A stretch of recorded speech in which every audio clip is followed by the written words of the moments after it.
Você deve estar pensando o seguinte, né? Poxa, professor, eu entendi o teorema de Quiot, entendi o teorema de Laplace, mas uma coisa me sondou a mente. E se os valores presentes dentro da tabela do determinante forem muito grandes? Na casa dos milhares, ou mesmo centenas, ou mesmo dezenas. Se os números forem muito grandes, calcular um determinante vai ficar muito trabalhoso. Será que não tem um jeito de conseguir reduzir esse problema? Claro que tem. Vem com a gente que a gente explica mais. Bom, a introdução à aula de propriedades e determinantes é o teorema de Jacobi, que é das propriedades a mais importante de todas. Mais importante porque ela é mais versátil, ela é muito fácil de ser aplicada e ela facilita muito sua vida se você quiser de repente calcular um determinante, tá? Eu vou partir de um determinante pequenininho, o de ordem 2, para que a gente tenha acesso fácil ao valor dele e que a gente consiga presenciar que a propriedade é verdadeira, tá? Bom, já convido, vamos calcular para ver quanto vale. Vai, entra aqui. O de ordem 2 é aquele mais básico de todos. Para frente mantém sinal 14, para trás inverte dá 12, né? Então, para frente mantém sinal 2 vezes 7, 14, mantém sinal, para trás 3 vezes 4, 12, inverte o sinal, certo? Valor final do determinante, 2. Beleza. Bom, a regra de cálculo é simples, eu vou até apagar esses resultados aqui embaixo, porque eu quero agora que você se concentre nos valores presentes dentro da tabela. Eu vou causar transformações aqui dentro, mas você vai ver que o valor final do determinante não vai mudar, tá? Então vamos lá, vou propor algumas alterações. Bom, o teorema de Jacobi tem como ideia, como estratégia, multiplicar ou uma linha ou uma coluna por algum valor e somar numa fila paralela para causar redução nos valores. Geralmente é esse o objetivo. Por exemplo, vem comigo. Se, por exemplo, eu pegar esta coluna, multiplicar por menos 1 e somar na fila do lado, você vai ver que os valores numéricos vão diminuir, mas o valor final do determinante não vai se alterar. Tá? Então vamos fazer isso aqui do lado. Só que um detalhe, já estava me esquecendo de comentar, ó, esta fila ela não vai ser alterada. Eu vou multiplicar por menos 1, mas ela não é alterada. O 2 e o 4 permanecem. Eu quero que você imagine o que é este resultado da multiplicação sendo agregado, somado sobre a fila do lado. Então eu tenho menos 1 vezes 2, menos 2, somado com 3, 1. Depois, menos 1 vezes 4, menos 4. Somei com o 7, dá 3. Ó, tudo bem? Multipliquei a fila por menos 1 e somei o resultado do lado de forma correspondente, né? Belezinha. Calcula o valor daquele determinante para você ver agora. Quanto dá aquele determinante lá? Vai. Para frente mantém sinal 2 vezes 3, 6. Para trás multiplica e inverte 1 vezes 4, 4. Só que sai menos 4. Se somar 6 com menos 4, 2. Observe que o valor do determinante não mudou e nunca vai mudar. Se você aplicar o teorema de Jacobi, quantas vezes você quiser, nunca vai mudar o valor final do determinante. Tá? O que significa que você é livre, aplique do jeito que você quiser. Até mesmo esse valor. Por que eu escolhi menos 1? Para falar a verdade, foi meio aleatório, quase aleatório. Eu achei que era conveniente. Mas se eu quisesse ter multiplicado por menos 2, por menos 3, ou por mais 5, se eu quiser multiplicar por 1000, faz a conta que você quiser. Desde que respeite a ideia. A coluna ou linha que você multiplicar, você não altera, pode ver, tá igualzinho, ó, o 2 e o 4 tá igualzinho, 2 e 4. E o resultado da multiplicação você joga de forma correspondente. O menos 2 foi parar no 3, o menos 4 foi parar no 7, o valor final do determinante não vai se alterar, tá? Bom, se não altera, né, talvez você esteja parando para pensar, professor, mas era muito mais fácil ter calculado logo direto. Mas a ideia é que você aplique esse teorema em determinantes maiores, como aqueles de ordem 4, por exemplo. Lembra que na regra de Quiot você não consegue aplicar a regra de Quiot, o teorema de Quiot, quando não tem nenhum número 1 na tabela? Ó, abstraia. Imagina isso aqui ter um determinante grandão de ordem 4 que não tivesse nenhum número 1 na tabela. Eu não ia conseguir aplicar Quiot. Não dá para desenvolver o Quiot. Mas, aplicando o Jacobi desse jeito aqui, ó, eu já fiz aparecer o número 1. Então agora eu poderia aplicar o teorema de Chiot. Então essa é uma das vantagens, na verdade, do teorema de Jacobi. Você faz aparecer os valores que você quiser dentro da tabela.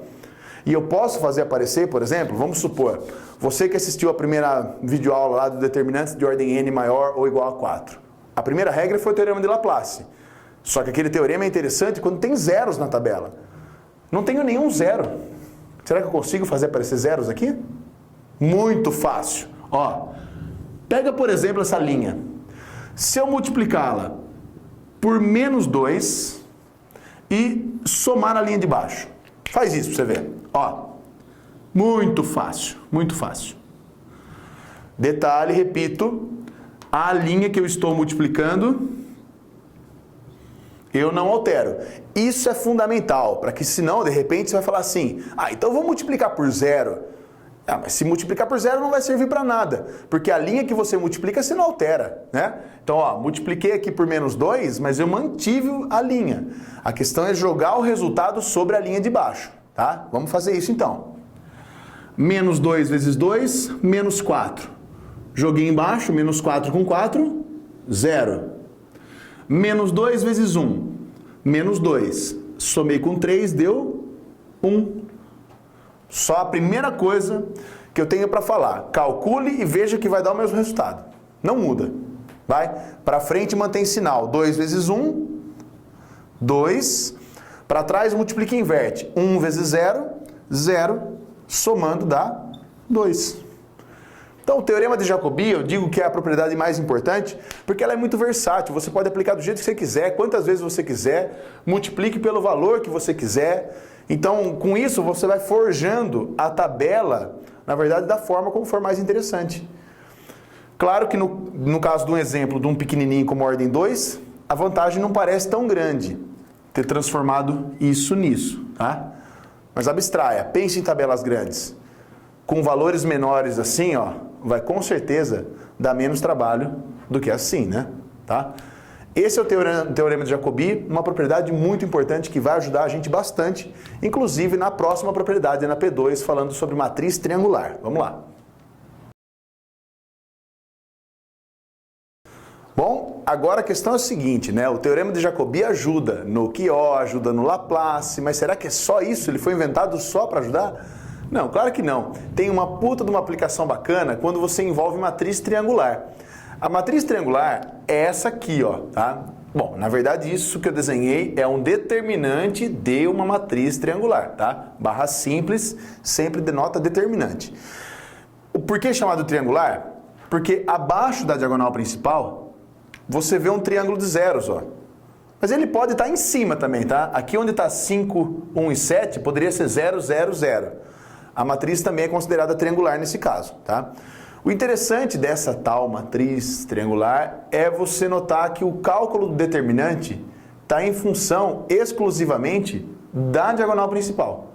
Quer ver? Bom, a matriz é chamada de triangular quando ela apresenta um triângulo de zeros abaixo ou acima da diagonal principal. Tá? Nesse caso, coloquei nesse exemplo aqui o triângulo de zeros abaixo. Você vai perceber que o cálculo do determinante, nesses casos, sempre vai sair em função da diagonal principal. Ela vai ficar aqui com certeza. Mas para provar isso, vamos usar a regra de Sarros. Pega as duas primeiras colunas, copia na frente e vamos calcular. Vai.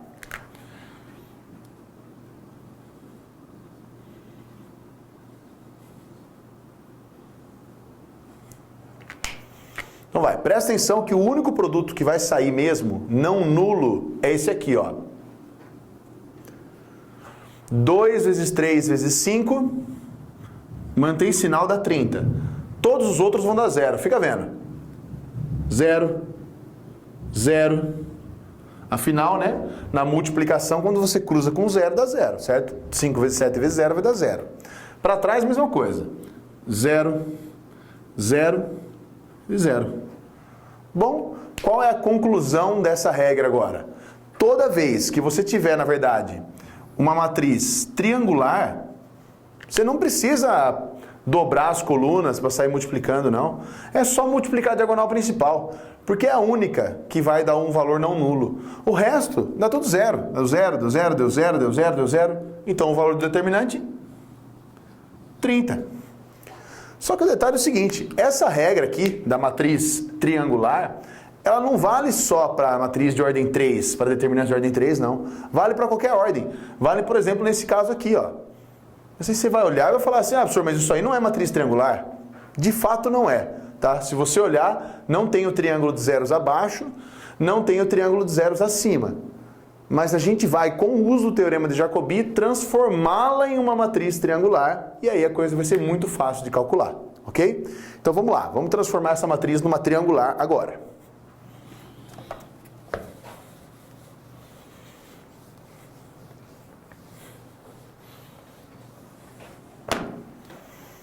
Bom, esse determinante, inspirado numa questão da FUVEST de primeira fase, ele quer simplesmente o valor, certo? Indique o valor desse determinante. A gente poderia fazer por Laplace, poderia fazer por QO, não seria tão difícil, mas eu quero mostrar de um jeito diferente. Então eu vou juntar o teorema de Jacobi com a propriedade da matriz triangular. Eu vou então, aplicando Jacobi nesse determinante, transformá-la numa triangular.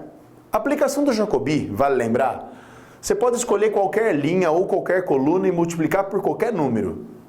O que eu acho mais conveniente é pegar a primeira linha e multiplicar por menos 1. Aí eu vou somar na linha de baixo. Assim, aqui eu já faço aparecer um número 0. Fica vendo.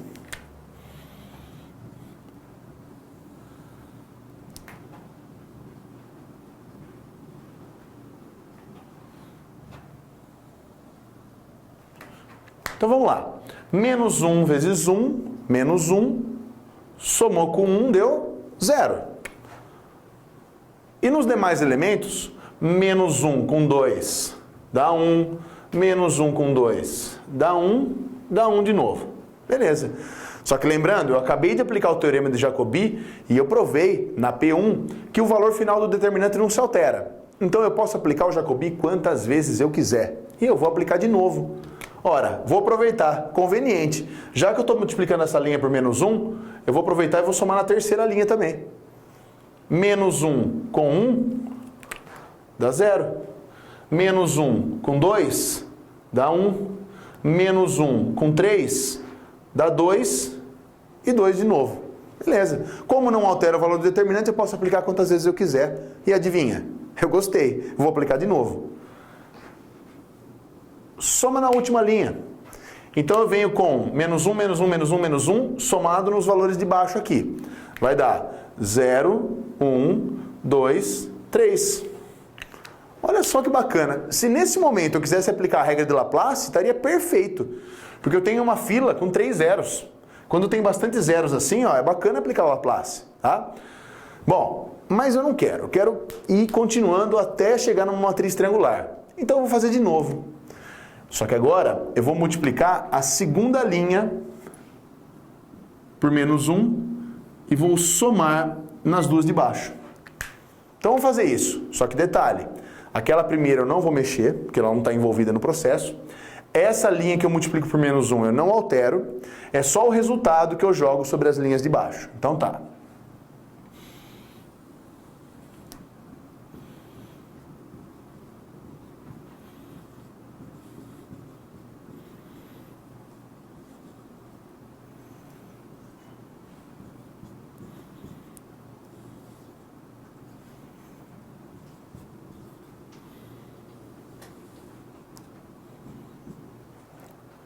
Tá aí, feito o processo. Note, eu multipliquei tudo isso aqui por menos 1 e somei embaixo.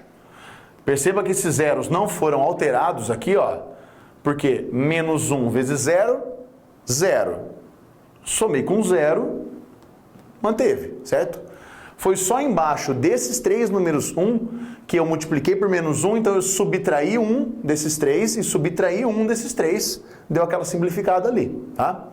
E tô quase lá, só não é uma matriz triangular ainda, por conta desse elemento aqui.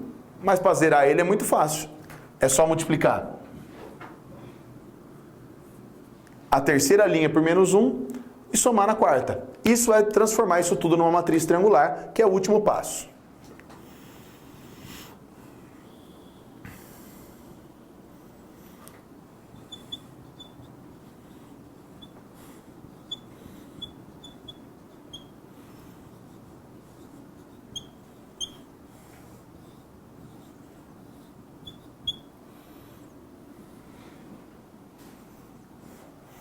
Bom, então esse foi o último passo. Menos 1 vezes 0 é 0. Soma com 0, continua 0. Aqui é a mesma coisa. O único valor que muda é aqui, né? Menos 1, somei embaixo, deu 0 e 1. Agora a matriz é triangular, ó. Você pode ver um triângulo de zeros aqui, ó. Tá? Então, o determinante é o produto da diagonal principal, ó. 1 vezes 1 vezes 1, 1, mais 1, pronto. É o valor do determinante. Essa é a resposta do exercício. Então, mostrei aqui, então, um terceiro método. Você pode, então, escolher escalonar o determinante usando o teorema de Jacobi. Se você não gostou do Guiot, não gostou do Laplace, mas adorou o teorema de Jacobi, então você pode fazer isso. Você pode transformar a matriz numa matriz triangular e quando chegar nesse ponto, o valor do determinante é o produto da diagonal principal. E aí fechou, certo? É isso aí então, fechou a nossa P2, vamos para a P3.